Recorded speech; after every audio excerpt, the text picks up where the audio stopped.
official Intel position, and there are plenty of people at Intel who would strongly disagree with what I'm about to say. If I can be a little closer, sorry.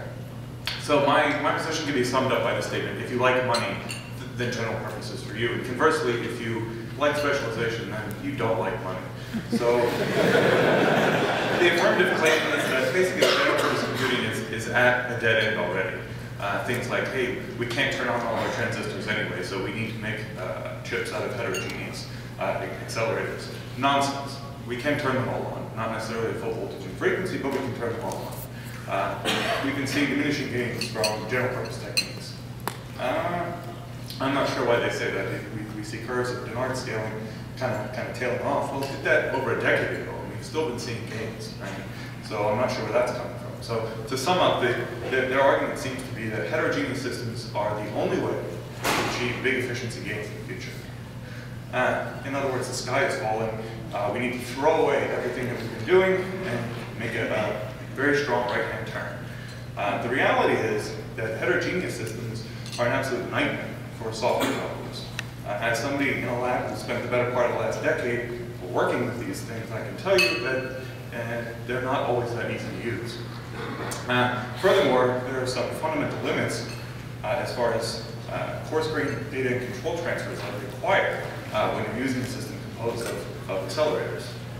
So furthermore, we can actually capture, not all, but most of the gains that you can get from specialized hardware without punishing application developers. And how do I know this?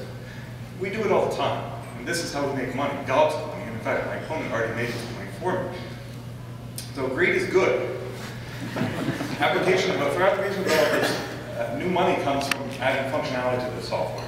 Right? Basically, they want to be able to add new functionality as easily as possible, and conversely, they do not want to have to go back and touch code that they've already written. They will not go back and recode. That doesn't make them money. And their existing code should improve automatically, and in the absolute worst case, it better not get worse than it is today.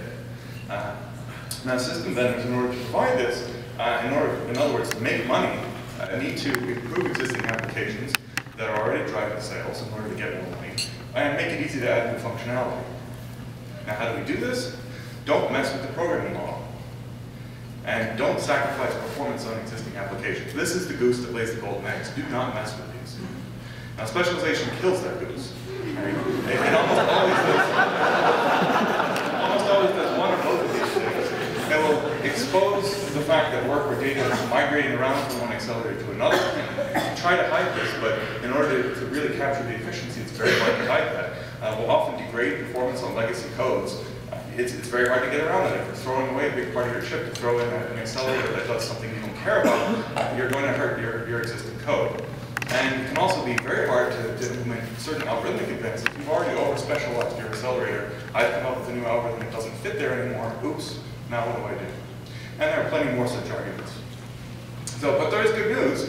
Industry likes making money. Thus, we already follow the rules I laid out and capture most of the benefits of specialization. So what is the real role of specialization? It's really research. So research into specialization, stuff that many of you guys do, helps drive the evolution of general purpose systems. So, and I'll use a proof by example here. The commonly known floating point instructions, and as my opponent already brought up, encryption instructions, we've brought these things into the core. And other examples, a little bit different, but still relevant here.